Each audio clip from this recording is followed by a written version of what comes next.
Money. We work for it, save it, chase it, and lose sleep over it.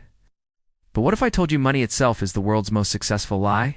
Lie so powerful that entire nations built their identities around it? Lie so subtle that even the people who print it are trapped by it? Because here's the question nobody dares to ask. If money is just paper, why does everyone believe in it?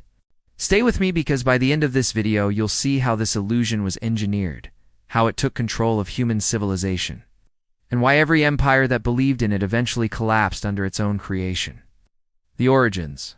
When value was real before the illusion, there was something real. Thousands of years ago, money was value itself: gold, silver, salt, or grain. Something tangible, something earned through labor or rarity. But as trade grew, carrying sacks of gold became impractical. So humans invented a shortcut representative money. Paper notes, backed by gold, stored somewhere safe. You could exchange the paper for the metal any time. That promise created trust. Trust became the first ingredient of the great illusion. Then came the bankers, the keepers of gold. They noticed something strange. People rarely came to claim their gold. Most just traded the paper. So quietly, they started printing more notes than gold existed, more claims than reality. Just like that, money was born out of nothing. It was the beginning of the lie, a lie wrapped in trust, sealed by convenience. The rise, printing prosperity. By the 18th and 19th centuries, the illusion evolved. The British Empire, the largest financial power of its time, used its gold-backed pound to dominate global trade. But even then, wars were expensive. So when kings and governments ran out of gold, they did something revolutionary and dangerous. They borrowed against the future. Enter central banks institutions created not to store wealth, but to manufacture it. The Bank of England, established in 1694, wasn't just a bank, it was a machine that could fund wars, bail out kings, and manipulate economies. And soon, every major nation copied the model. By the early 1900s, countries weren't fighting over gold mines, they were fighting over who controlled the printing press. The breaking point. When money lost its anchor, World War I pushed the illusion to its limits. Nations printed money to pay for bullets, blood, and debt. But when the war ended, economies collapsed. Prices soared. Currencies died overnight. Germany's mark became worthless. People burned cash for warmth. To restore trust, world leaders made a pact to tie global money back to gold.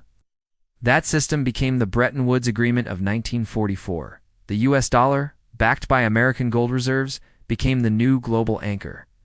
1 ounce of gold equals 35 US dollars. Simple, stable, secure.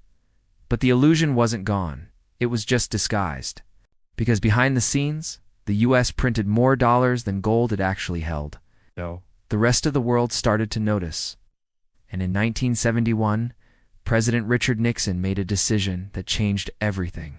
He cut the link between money and gold. From that moment on, money no longer represented anything real. It became pure belief, pure trust in governments and banks. And that's when the world's most successful lie became official policy. The fallout: debt becomes the new currency. Once gold was gone, there was nothing to stop governments from printing as much as they wanted. To fund wars, stimulate growth, or buy votes, money was created with a few keystrokes. This new system was called fiat currency, money by decree, money because the government says so. But here's the trick. Every new dollar had to be borrowed from somewhere, usually a central bank. And every dollar borrowed came with interest. That meant there was always more debt than money in existence. To pay off the old debt, we had to create new debt. The system could never stop expanding, or it would collapse. Debt became the product. Growth became an illusion. And inflation became the silent tax that no one voted for. The modern illusion, digital wealth and invisible chains, fast forward to today. Most of the world's money doesn't even exist physically. Over 90% of global currency is digital numbers in a database backed by nothing but faith. Your money is an entry in someone else's computer. And yet people trade their time, labor, and lives for it. Governments and corporations use inflation and interest to keep the illusion alive. Every stimulus check, every bailout, every 0% loan, it's all new money printed into existence, diluting the value of what you already have. Meanwhile, the top 1% owns more financial assets than the bottom 90% combined. Why? Because they sit closest to the printing press. Every time new money is created, it flows upward first, inflating asset prices, not wages. The rich get richer, not by working harder, but by owning the lie. The failed fixes. Every reset hides another illusion. When the system starts to break, the solution is always the same. Print more money. 2008. Print. 2020 pandemic. Print. Debt ceiling crisis. Print. Each fix only deepens the illusion. Each bailout saves the system, not the people. And now we're entering a new chapter. Central bank digital currencies, or CBDCs. Digital money controlled directly by governments, programmable, trackable, and erasable. The ultimate evolution of the illusion. Money that's no longer just fake, but fully controlled. The paradox. Why the lie still works. Here's the twist. The lie works because we all believe it together. As long as you believe your money has value, and I believe it too, it does. But the moment that collective faith cracks, the illusion shatters. Every empire, Rome, Spain, Britain, America, believed it could print wealth forever. Every one of them hit the same wall. The pattern is always identical. Expansion through debt. Inflation through greed, collapse through disbelief. When faith dies, money dies with it. Lessons, warning. So what can we learn from the world's most successful lie? Lesson 1.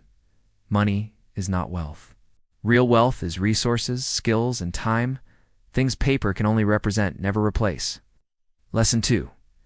Debt is control. Every loan, every credit card, every government bond, it all keeps the machine running. Lesson 3. Belief is power. The moment we stop believing in the illusion, it collapses, which is why those in control will do anything to keep you distracted. And here's the warning. When the next reset comes, and it will, the new system will promise safety, convenience, and stability. But remember, every financial revolution begins as a rescue. The only question is, who will it really rescue? Money began as a promise and became the world's most successful lie. Now that you know the truth, don't look away. Why? If you found this story eye-opening, subscribe to Legacy Finance Stories and join us as we uncover the systems that shape and sometimes deceive our world.